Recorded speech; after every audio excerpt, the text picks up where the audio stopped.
So thank you all for being here this afternoon and joining Cure Childhood Cancer for this web-based learning event for patient families affected by childhood cancer. Cure Childhood Cancer is a nonprofit organization dedicated to conquering childhood cancer through funding targeted research and supporting patients and their families. As a way to support families, Cure has launched a webinar series that will address the unique needs of patients and families affected by childhood cancer. Please check our website, www.curechildhoodcancer.org, regularly to learn more about upcoming web-based learning. My name is Karen McCarthy, Patient Family Services Manager at Cure Childhood Cancer, and I have the pleasure of being your host this afternoon. Before we begin, please note that all incoming audio will be muted. If you're using a computer camera, you can unclick the camera icon to stop the video recording of yourself. To remove the video box from your screen, hover your mouse over the down arrow on the left of the video box and click. If you are viewing from a computer, take this time to enlarge your viewing screen by clicking on the full screen button. And you're welcome to ask questions during the webinar. Questions will be answered at the conclusion of the webinar. To ask a question, type it into the chat box, the Q&A panel located on the bottom right of your screen. And then lastly, to hide the panel taking up the right part of your screen, simply click on the Participants tab in the top right panel and it should collapse.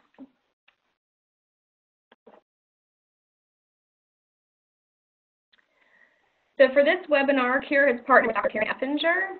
Dr. Effinger is a pediatric oncologist and specializes in the late effects of cancer treatment. Dr. Effinger is the clinical director of the Survivorship Program at the Aflac Cancer and Blood Disorder Center at Children's Healthcare of Atlanta. Her research focuses on physical and psychosocial functioning after cancer treatment, with a particular focus in health risk behaviors, wellness, and physical function in childhood, adolescents, and young adult survivors. Additionally, Dr. Effinger is involved in a joint cardio-oncology initiative between the Sibley Heart Center and the Survivorship Clinic. Thank you, Dr. Effinger, for being here today. I really want to take this opportunity to thank Cure for hosting this.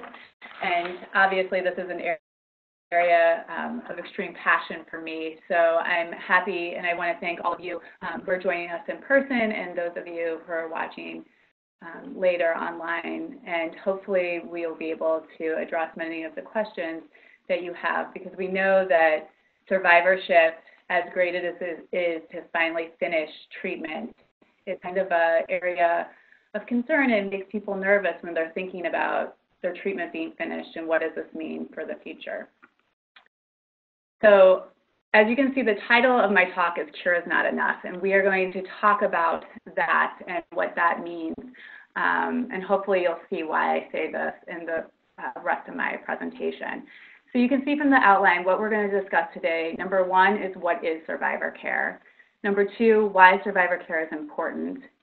Number three, how does a healthy lifestyle help survivors? And then resources for survivors. So we're going to start with what is survivor care. So I like to talk about pediatric cancer in general to start. So approximately 1 in 285 children will develop cancer before the age of 20. And what that really means is that there's about 10,000 new cases in children less than 15 years of age annually, and over 5,000 in those that are 15 to 19 years of age. And it really depends on what kind of cancers are common, depending on the age that people are diagnosed.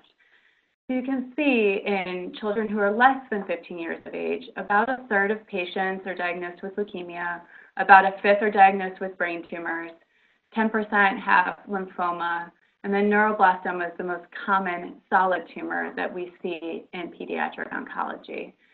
But really when children become adolescents, you'll see that shift. So that decrease in leukemia, a decrease in brain tumors, and an increase in lymphoma and bone tumors, and then some tumors that we kind of think of more as adult type of cancers, like testicular or ovarian cancer or melanoma. And what's really important to know is that all of our hard work in treating pediatric cancers has had great rewards. So you can see back in the 1970s, only about 60% of patients who were diagnosed with cancer before the age of 20 survived for 5 years. And now our survival rate is over 85%. And obviously, we're constantly working on improving that. But it also means that there are over 400,000 Americans who are childhood cancer survivors. And it translates into about 1 in 750 Americans. So I always tell people, you would probably be surprised that you know more cancer survivors than you think. There are people who are working all over, doing all the different jobs. And so our goal is really to figure out how do we make sure that we're keeping you, your children, and these other childhood cancer survivors healthy as they get older so they can be doing what they want to be doing. So as I just said, this is our goal. So our goal is that any child who is diagnosed with cancer will be doing what they want to be doing when they hit retirement age, that they can be living healthy and happy lives.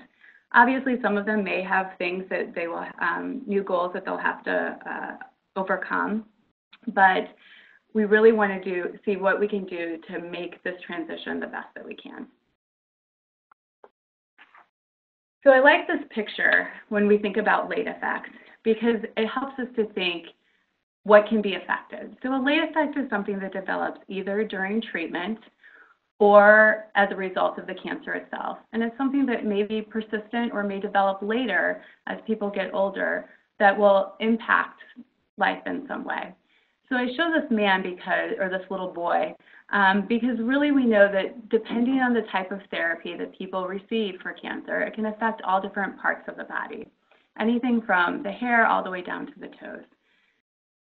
And this is just a list of certain things that sometimes develop. And I always say I don't want to look at this list for too long because a lot of these things are rare and a lot of these things will develop at different stages. But there are things that I think about when I meet somebody to make sure that we are either trying to detect things early or prevent them so that they don't become a problem later on. Some of the things you'll also see listed here are things like psychological effects and educational effects, and these are things that we really monitor for closely because we want people to be having the best quality of life as they can as they get older. So what puts people at a risk for developing a late effect from their treatment? So obviously the different treatment exposures. So when you've had surgery, sometimes the area, if you have a kidney removed, you're at risk for having some increased problem with kidney disease as you get older.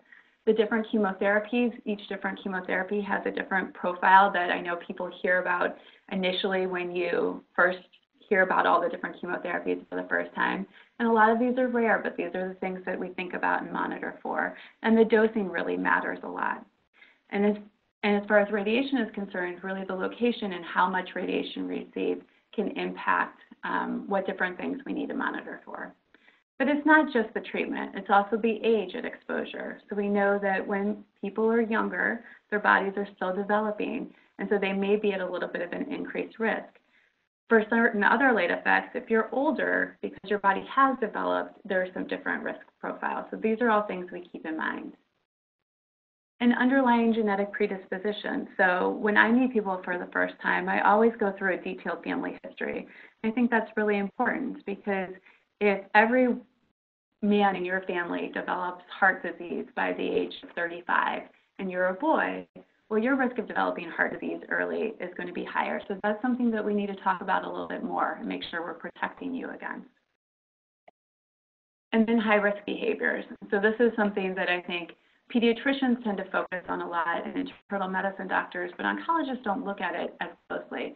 In our clinic, however, we feel like it's very important. It's important that we talk about not smoking, not drinking excessive alcohol, making sure that people are doing their part to protect their body.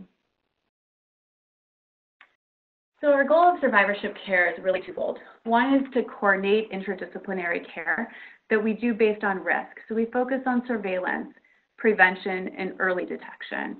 And again, if some of these things are to develop, we want to know that we know about it earlier so we can do things to make them not become serious problems. The other big part is education. So that's why I thank you for joining us here, because really this education is important for survivors, for their families, and also for other providers, because we know that not all providers are as comfortable taking care of childhood cancer survivors. So sometimes that means that survivors and their families really have to stand up for themselves and teach their physicians sometimes as well, or teach them how they can access information.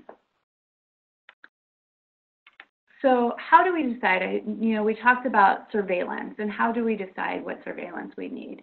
So there are national guidelines from the Children's Oncology Group that are used throughout North America.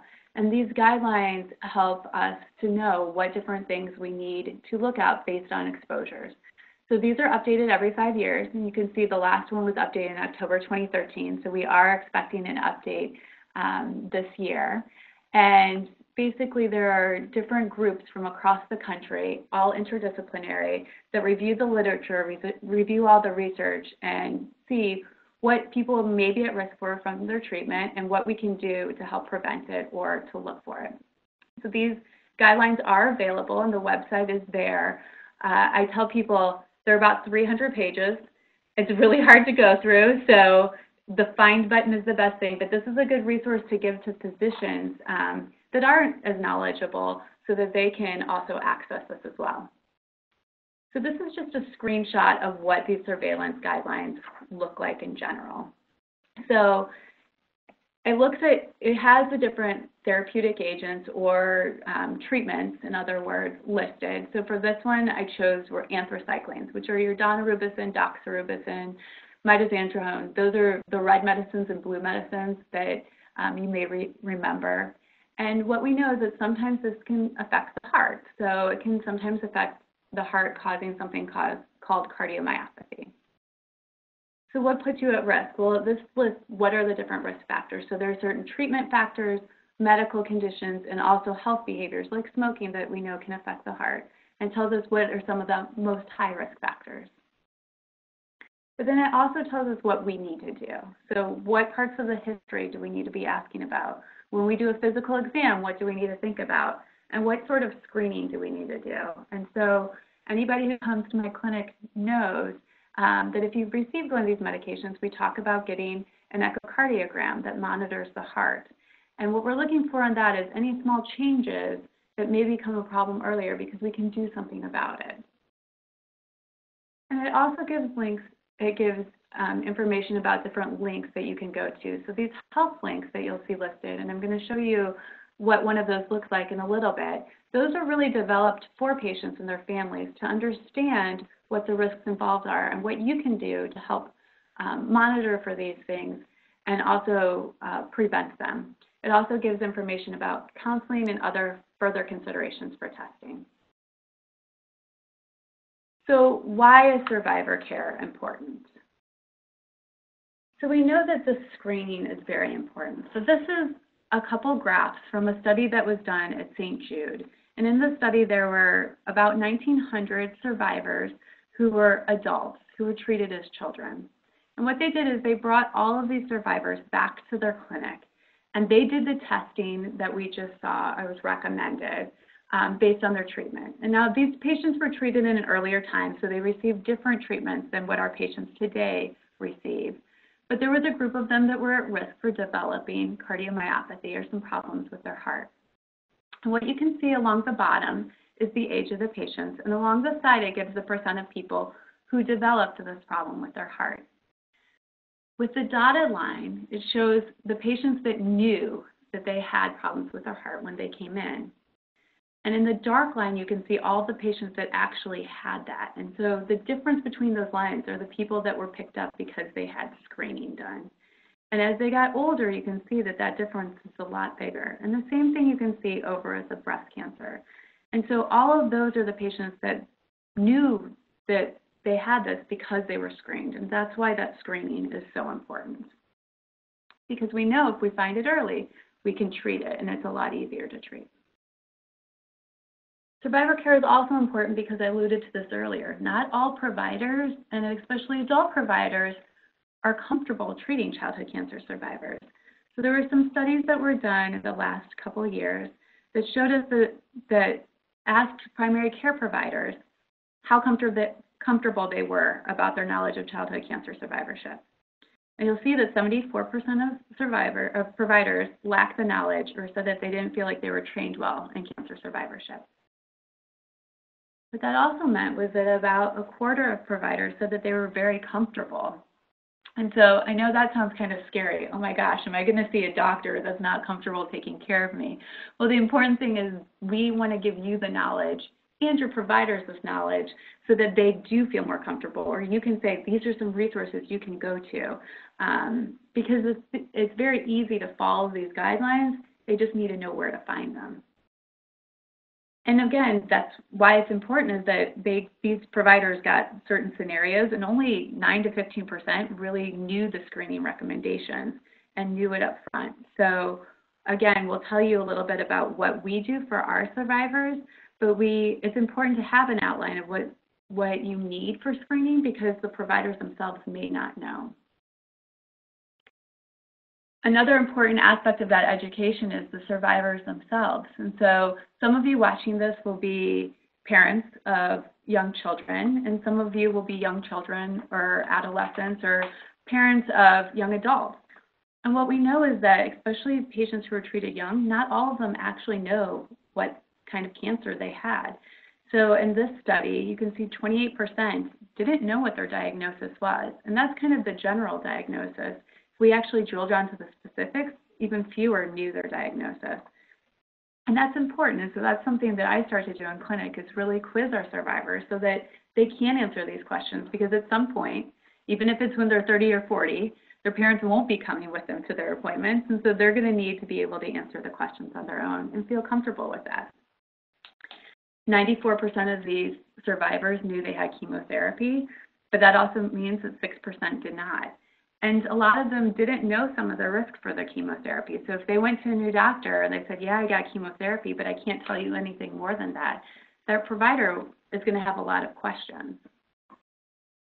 And then 89% knew they had radiation.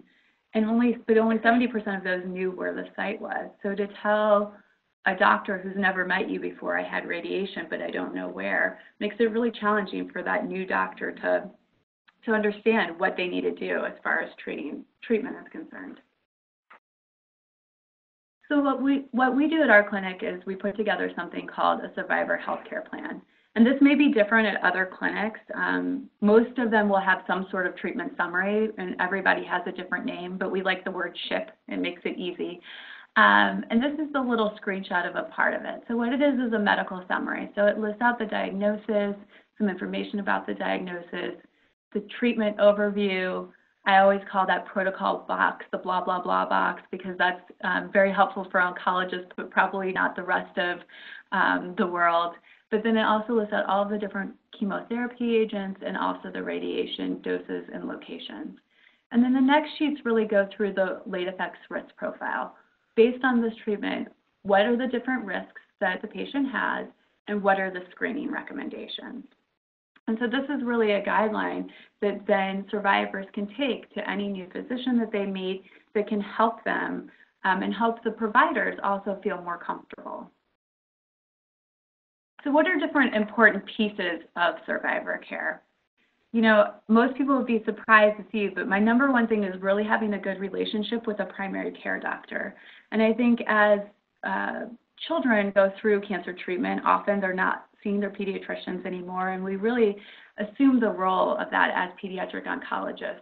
But it's really important to get back in touch with the primary care doctor, because they help to make sure that you're getting all the other pieces of your health care that you need to make sure you're staying healthy. Obviously, survivor visits are also important, but other things like dental visits. We know that treatment for childhood cancer can affect the teeth, especially if you're very young when you're treated. So making sure that the dentist is aware of your diagnosis and treatment. Eye doctors and dermatology visits, depending on what kind of treatment you receive, sometimes it can affect the eye, sometimes it can affect the skin, and making sure that you also follow up with those doctors regularly. And probably one of the most important things is this healthy lifestyle, because we know that in general, a healthy lifestyle is very important to keep all of us healthy. But when you have some other risk factors, that's even more important. So how does a healthy lifestyle help survivors? So there's two specific areas I wanted to spend most of my time focused on, and those are heart disease and second cancers. And I want to talk about these in particular because I think these are some of the more scary things that people hear about, but it's also things that affect the general population and things that we know that there are ways to prevent some of the risk. So heart disease is the leading cause of non-cancer death in adult survivors. And I don't think that should be very surprising because we know that heart disease is a leading cause of death for people in the general population. We also know that there are things that can't be changed, so risk factors that we can't take away. So if you received anthracyclines, which is that red medicine that you see in the bag, you needed that to treat the cancer. So we can't take that away. And sometimes people receive radiation therapy that affects their heart. And again, that's needed to treat the cancer, so we can't take that away. And we can't change the age that people receive these things. But there are things we can change, so modifiable risk factors. So some of those things are obesity, high blood pressure, high cholesterol levels, and diabetes. And some people are at increased risk of developing these because of their treatments. So we also know that these are things that we also have to treat. So if you have one of these risk factors and have also had some treatments that can affect your risk for heart disease, we know having one of these increases your risk even 4 to 6 times more than somebody who had the same treatment. We also know if you have all 4 of these, your risk increases much, much more, like 18 to 40 times that amount. So that's why sometimes people are like, why do they keep talking about making sure that we keep my blood pressure under control? This is the reason. And as I mentioned, some of these treatments really affect the risk for developing these. So we know that survivors are at increased risk for developing some of these heart factors. So again, along here, you'll see the age is along the bottom of all of these graphs, and the prevalence, or how common these things are along the side. And the blue lines are survivors, and the yellow lines are siblings. And you can see over time that our survivors have an increased risk of developing high blood pressure, high cholesterol levels, and diabetes. What's interesting is that in this group of survivors, actually the siblings were more likely to be obese than the survivors, but you can still see it's about equal. And so we know that there are certain things that increase these, and so we want to make sure we do our best to help them. So the American Heart Association has some recommendations for healthy lifestyle changes, and there's some of the things that we've just mentioned. So lowering high blood pressure, aiming for a healthy weight, controlling cholesterol, managing diabetes. But there are also other very important things. So good nutrition, being physically active every day, not smoking, reducing stress. So I have a lot of young adults, adolescents, kids who come into my clinic, and I ask them about fruits and vegetables. You would think with some of them that I am asking them to make a huge life change by asking them to eat more of these. But it's really because I'm trying to keep them healthy. So here is one of our slides from Children's Healthcare of Atlanta of the things that we think about and ways to make sure that you're doing your part to keep your heart healthy. So again, trying to make half of your plate fruits and veggies at every meal. Super, super hard. But I always tell people, start small. And it's much easier to make these changes at 2, 12, 22 than it is at 42, 52, 62. Also being active. We know in people under the age of 18, the recommended activity level is at least an hour of exercise every day. As we get older, that decreases to 30 minutes, 5 days a week. But that's really important. And I tell people this is not, going for a walk and looking at the birds. It's making sure that your heart's really pumping so that you're exercising your heart and keeping it healthy. Drinking more water and limiting sugary drinks, making sure that you're not taking in extra things that you don't need with the sugar that's in all those drinks, and really limiting screen time, which is very hard. So screen time includes TVs, video games, computer games, playing on the phone. And in our culture today, it's extremely, extremely difficult. But my favorite saying is, I want to make sure that you're exercising your heart more than your thumbs or more than your eyes. so that you're actually doing what you need to do to be active more than you're spending sitting and watching a device. And of these, being active is one of the most important things that people can do. There's good research that shows that physical activity actually protects the heart against some of the damage that can happen from the treatments that people received. So what we also know is that our survivors aren't necessarily meeting those activity recommendations. So there have been a lot of studies that have shown that childhood cancer survivors, adult survivors of childhood cancer, do not meet the CDC exercise recommendations that I just mentioned. They're more likely to be inactive than their peers or their siblings. So why is this so important? So I told you there is good research that shows that this protects the heart. Well, this is one of the studies that looked at this, and it looked at a time since baseline. So they looked at a population of survivors and followed them over time. And again, time is on the bottom, and up the side is how often these things developed. So, and the blue line, it sounds kind of funny the way it's labeled there, but those are the patients that did not meet the recommendations for exercise, versus the yellow line are the patients that did. You can see in the first graph on the left, any major cardiac event. And on the right, I chose coronary artery disease because that's what causes heart attacks. And you can see that those people who met those recommendations for exercise developed less of these cardiovascular outcomes than the people that didn't. And so this is why I tell people that exercise is so important. So then just to touch on secondary cancers, because I know that's always a very scary area that people think about, and we know that they can develop many years after treatment. And there are certain treatments, certain radiation, certain chemotherapies that put you at a little bit of an increased risk for developing some of these cancers. But we also know that health habits play a big role in this as well. So preventing is one of the biggest things. And so these are some of the areas, we can't prevent all different kinds of cancers, but there are certain cancers we can prevent. So making sure that people aren't smoking, because we know that smoking increases the risk for lung cancer. Radiation to the lungs increases that risk as well. And so really trying to make sure that you're protecting your lungs. You'll see the next picture is a picture of sunscreen and sunglasses. I cannot tell you how much time I spend telling patients to listen to their parents when they tell them to put on more sunscreen. So we know that radiation really sensitizes the sun. So making sure that you're doing your part to protect your body, putting on sunscreen, using a face lotion that has SPF in it daily. Even my husband can do it, I told the boys. So it's important. And really making sure that you're staying out of the sun in the heat of the day, wearing a hat, making sure that people are watching your back and getting that sunscreen on the back. A healthy diet.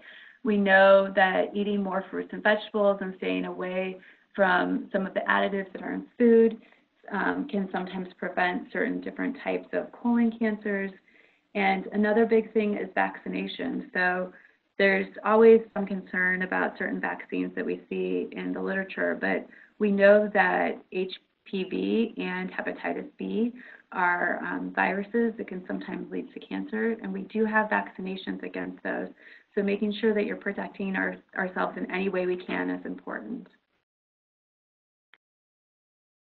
And the second big piece is early detection. So I told you we always try for prevention, but if something's going to develop, we want to find it early. So early mammograms and breast imaging is indicated for some patients who've received certain different types of radiation to the chest. And that's very important to make sure that people know how to do their breast exams. Colonoscopies. Some patients are at a little bit higher risk for colon cancer, and they need to be getting their colonoscopies at an earlier age. And then the last one there is from the American Academy of Dermatology, Who's Got Your Back? And so the big thing with that is making sure that you're checking your skin, looking for anything that may be suspicious, and seeing a dermatologist if you find something. I always tell, especially our young adults and adolescents, you can't really see your back very well, even though you can try in the mirror, you're really looking. So it's really important that you have somebody else watching your back, looking at it, and making sure that there's nothing suspicious there. So finally, I want to take the last little bit to talk about some different resources, because we know that, as I said, it's important that both patients and providers and their families know how they can access more information. So the first thing I want to talk about is a website called Cancer Survivor Link. It can be found at cancersurvivorlink.org, and it's a free website. It was actually developed here at Children's Healthcare of Atlanta and Emory University by some of my colleagues. And it's a very, very great website as far as having access to information. So you'll see that there's an area for parents, an area for survivors, and an area for providers. We do ask that people sign up for this, but you can access some of the information without signing up, and it's free to log in. And it has a lot of good information to learn about the lifelong needs of survivors.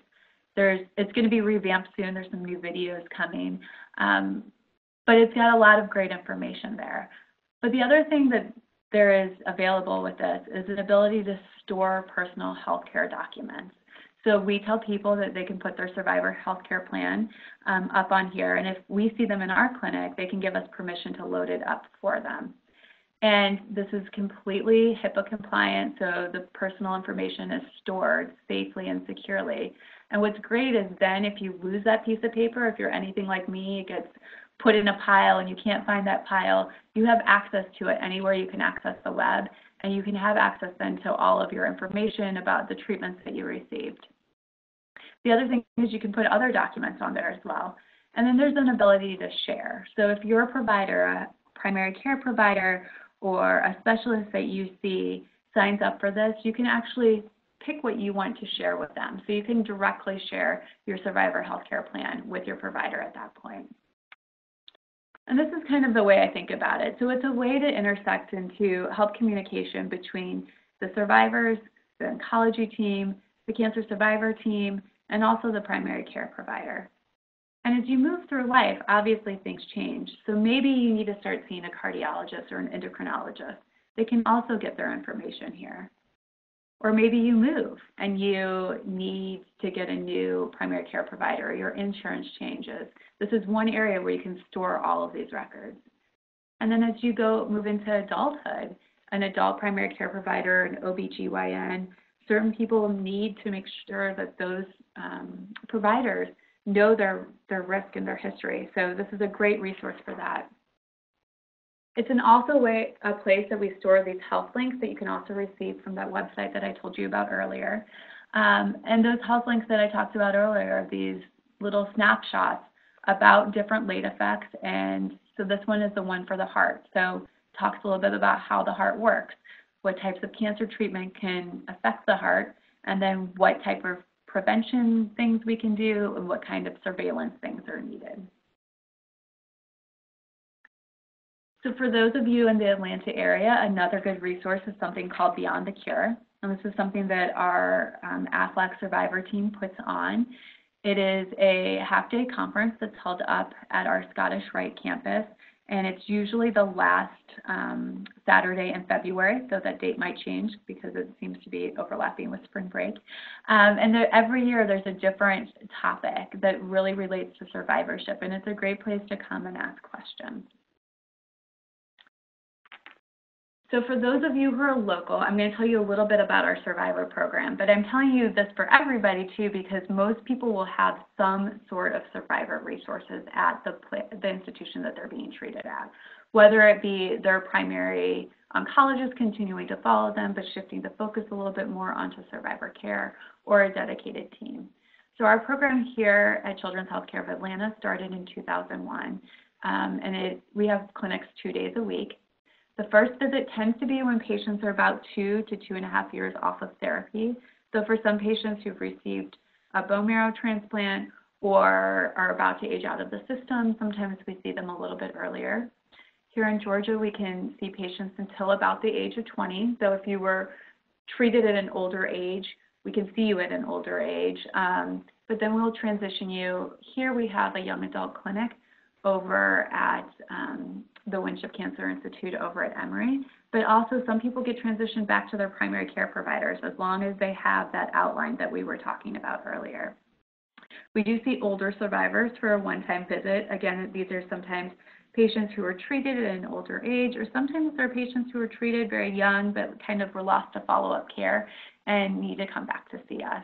And I did put our email there for referrals. This is for a lot of times the providers will email us, but patients every once in a while will email us as well.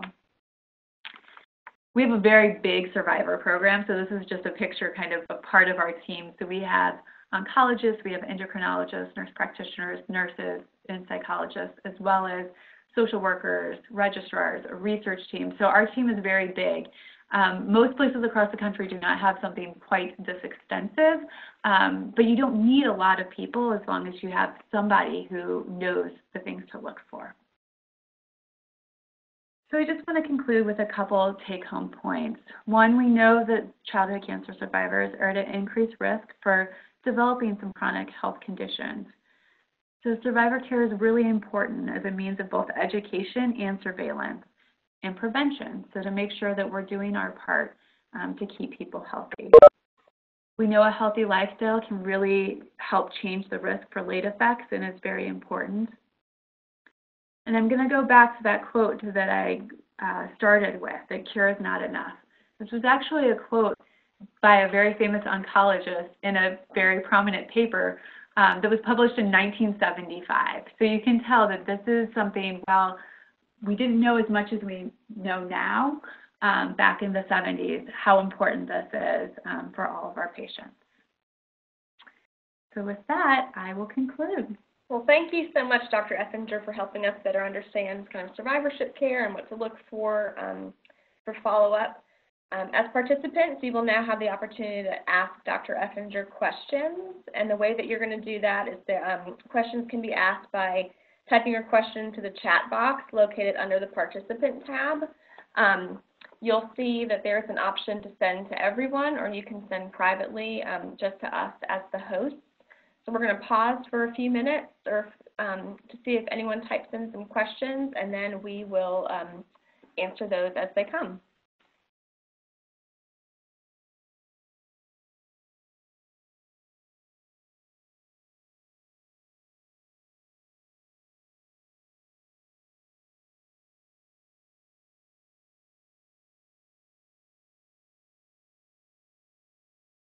So one of the questions that we just got was, Dr. Effinger, can you speak about the emotional issues and behavioral issues for childhood cancer survivors?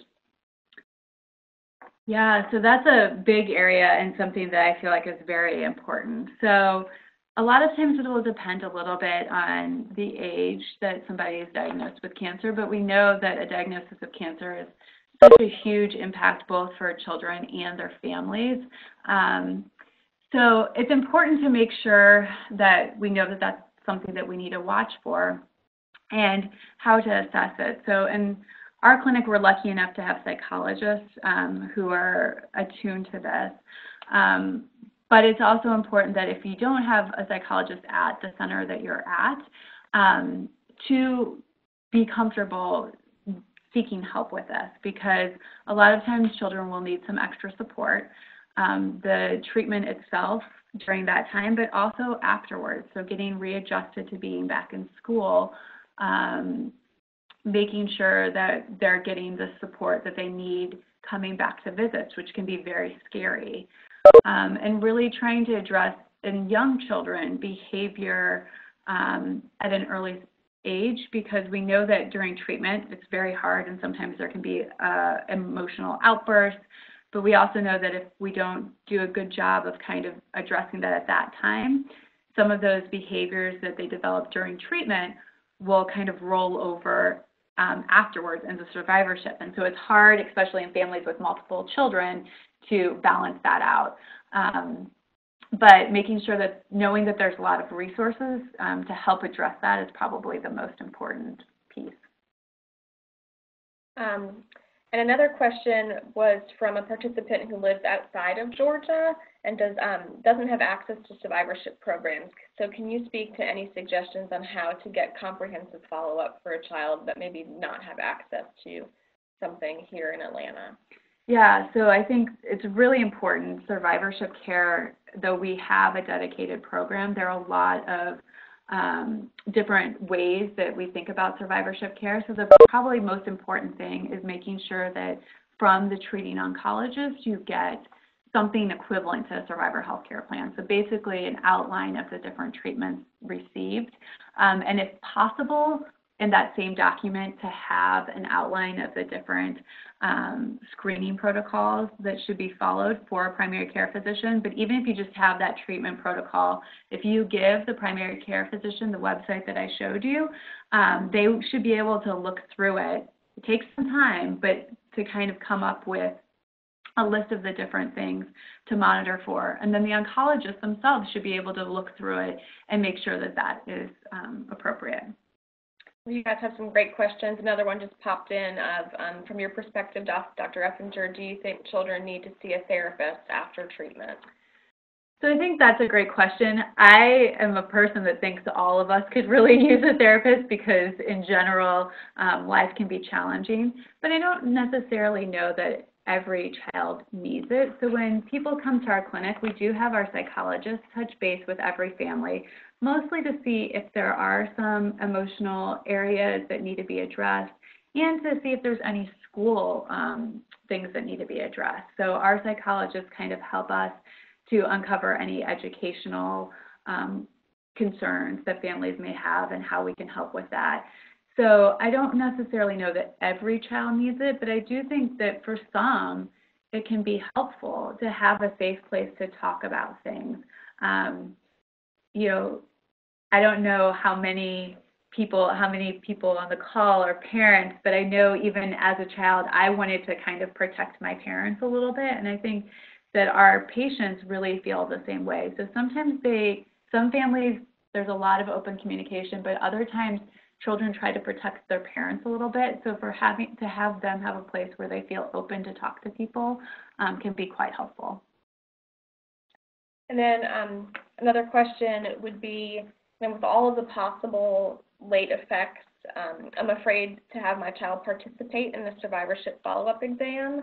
Is there any way to make the information softer?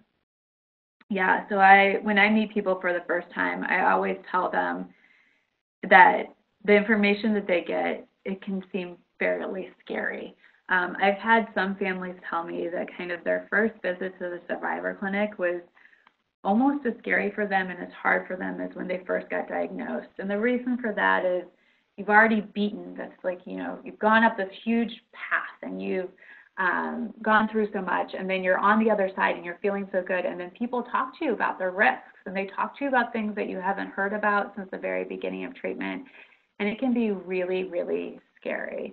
So the way I really like to address this is first to say, a lot of these things, while there is risk, there are risks for everybody for different things, and risk doesn't mean that something's going to develop. The only reason we really talk about those risks and want to tell you about it is because if you start to notice something, we want to make sure that you tell a doctor soon so that we can do something about it early. And depending on the age, sometimes we don't need to go through everything with the child at that stage. But as they get older, it is important for them to learn because, again, they're going to be the ones taking on their health care. So there's definitely a fine line of how to talk about these things without them being scary. And that's really our goal because, again, my goal is to make sure people are healthy and happy and doing what they want to be doing. And I don't want people looking over their shoulder all the time because that can hold people back as well.